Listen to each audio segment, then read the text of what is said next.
Good morning. Today 12 August 2024.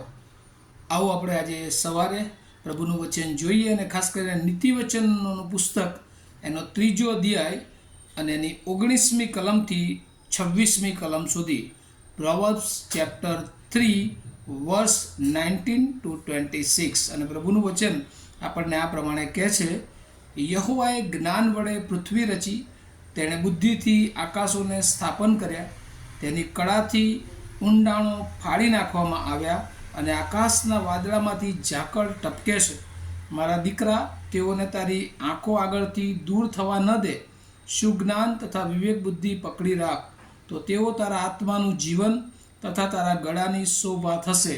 ત્યારે તું તારા માર્ગમાં સહી સલામત ચાલતો થશે અને તારો પગ લથડશે નહીં. સૂઈ જતી વેળાએ તને ડર લાગશે નહીં અને તું સૂઈ જશે ત્યારે તને મીઠી ઊંઘ આવશે. જ્યારે અચાનક ભય આવી પડે અને દુષ્ટોની પાયમાલી થાય ત્યારે તું ન ડર, કેમ કે યહોવા તારું રક્ષણ કરશે અને તારા પગને સપડાઈ જતો બચાવશે. આ પ્રભુનું વચન છે. પ્રભુ એને આશીર્વાદિત કરે. અને આપણે અત્યારે જે ખાસ the value of wisdom of God, ઈશ્વરના જે જ્ઞાન છે એનું જે મહત્ત્વ છે એ સંબંધી જોઈ રહ્યા છે. અને આજે આપણે એ જોઈએ છીએ કે જેને ઈશ્વર જ્ઞાન આપે છે અને જેની પાસે ઈશ્વરનું જ્ઞાન છે, બ્લેસેડ ઇઝ ધ હુ ફાઇન્ડ્સ વિઝડમ. એટલે કે જે લોકોને જ્ઞાન મળ્યું છે એ ખરેખર ખૂબ આશીર્વાદિત છે, કારણ કે જ્ઞાન એ બહુ મહત્ત્વનું છે. અને આપણે જ્યારે જૂના કરાર તરફ દ્રષ્ટિ કરીએ છીએ તો ઉત્પત્તિના પુસ્તકમાં યહોવાએ એ જ્ઞાન વડે પૃથ્વીને રચી, કારણ કે શરૂઆતમાં આપણે ઉત્પત્તિમાં વાંચીએ છીએ, આદિએ શબ્દ હતો અને શબ્દ દેવની સંગાતે હતો અને એ શબ્દ દ્વારા સઘળું એ ઉત્પન્ન કરવામાં આવ્યું. આકાશ અને પૃથ્વી અને એમાં જે કંઈ છે એ બધું જ જાણે કે ઈશ્વરે એના શબ્દો દ્વારા, એના જ્ઞાન દ્વારા એ ઉત્પન્ન કર્યું છે. અને ત્યાં લખ્યું છે કે તેની બુદ્ધિથી તેણે આકાશોને સ્થાપિત કર્યા. હી એસ્ટાબ્લિશ બાય ધેર વિઝડમ. અને એમના જ્ઞાન દ્વારા એ આ આકાશોને પણ જાણે કે સ્થાપન કરવામાં આવે છે. ઉત્પન્ન તો કર્યા, પણ એ ઉત્પન્ન કરેલી બાબતોથી આજ દિન સુધી એ પોતાની પ્રોસેસમાં, એ પોતાના કાર્યમાં, એ પોતાનું જે એમને સોંપવામાં આવ્યું છે એમાં એ અવિરતપણે એ જાણે કે કાર્યરત છે. અને એ જ રીતે જો માણસ એ ઈશ્વરનું જ્ઞાન મેળવે અને ઈશ્વરે જે એમને આજ્ઞાઓ આપી છે, ઈશ્વરે જે વચનો એમને આપ્યા છે, એ જ્ઞાન અને વિવેક બુદ્ધિ જો તેઓ પકડી રાખે તો પહેલી બાબત 22મી કલમ, તો તેઓ તારા આત્માનું જીવન તથા તારા ગળાની શોભા થશે. અને આત્મિક જીવનમાં ઈશ્વર એના આત્મા દ્વારા, એ જ્ઞાન દ્વારા એ વધુને વધુ એમને આત્મિક રીતે બળવાન કરશે અને તારા ગળાની શોભા થશે. એનો મતલબ શું કે જ્યારે એ ગમે ત્યાં જશે એ માનવાચક, એ માનપાત્ર એ વ્યક્તિ એ જાણે કે તરીકે ઓળખાશે.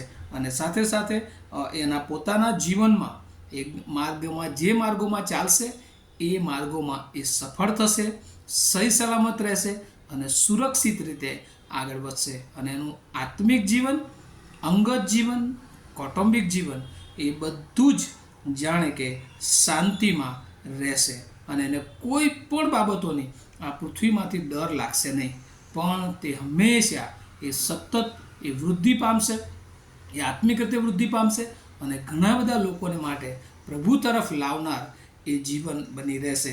અને આવું એ જ્ઞાન ઈશ્વરે તમને મને આપ્યું છે. અને આ જ્ઞાનથી દૂર રાખવાને માટે એકમાત્ર શૈતાન કે જે તમને મને એ ઈશ્વરના જ્ઞાન ઉપર ડાઉટ ઊભો કરે છે, ઈશ્વરના જ્ઞાનથી એ દૂર લઈ જવાનો પ્રયત્ન કરે છે આ ભૌતિક વાનાઓ દ્વારા. જો આપણે એમાં ફસાઈ ન જઈએ, અહીંયા લખવામાં આવ્યું છે કે તું એ આ જે બધી બાબતો છે, દુષ્ટ બાબતો છે, એ બાબતોથી તું ફસાઈ ના જા, તું તારા પગને સપડાઈ જતો બચાવશે. ક્યારે બચાવશે? કે જ્યારે ઈશ્વરનું જ્ઞાન એ આપણી પાસે હોય છે, ઈશ્વરની બુદ્ધિ આપણી પાસે હોય છે, ઈશ્વરનો આત્મા એ આપણી પાસે જ્યારે પણ હોય છે ત્યારે પ્રભુ એ શૈતાનના બધા જ માર્ગોને આપણને પારખવા માટે એ શક્તિ પૂરી પાડે છે.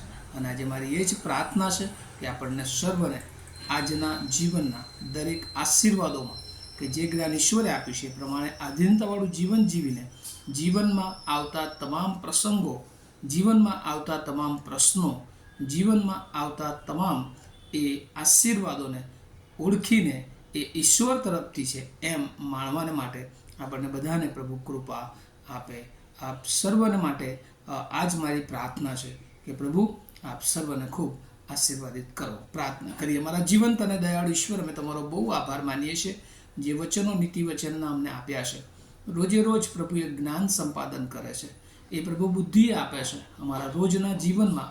પ્રભુ જ્યારે અમે એને પ્રાપ્ત કરીને એ માર્ગોને પકડી રાખીએ છીએ, એ જ્ઞાનને પકડી રાખીએ છીએ, ત્યારે પ્રભુ તમે અમારું રક્ષણ કરો છો. આત્મિક રક્ષણ કરો છો, શારીરિક રક્ષણ કરો છો અને ભૌતિક રક્ષણ કરો છો, કે જેથી કરીને પ્રભુ અમે સ્પિરિચ્યુઅલ રીતે, અમે ફિઝિકલ રીતે અમે તમારામાં સતત વૃદ્ધિ પામતા રહીએ. અને આજે જે વચન જે લોકો સાંભળી રહ્યા છે, સાંભળવાના છે, દરેકને માટે આજનો આશીર્વાદ માગતા મારી પ્રાર્થના ઈસુ પ્રભુના નામમાં સાંભળો અને તેનો સ્વીકાર કરો. Amen. Have a nice day to all of you. Thank you.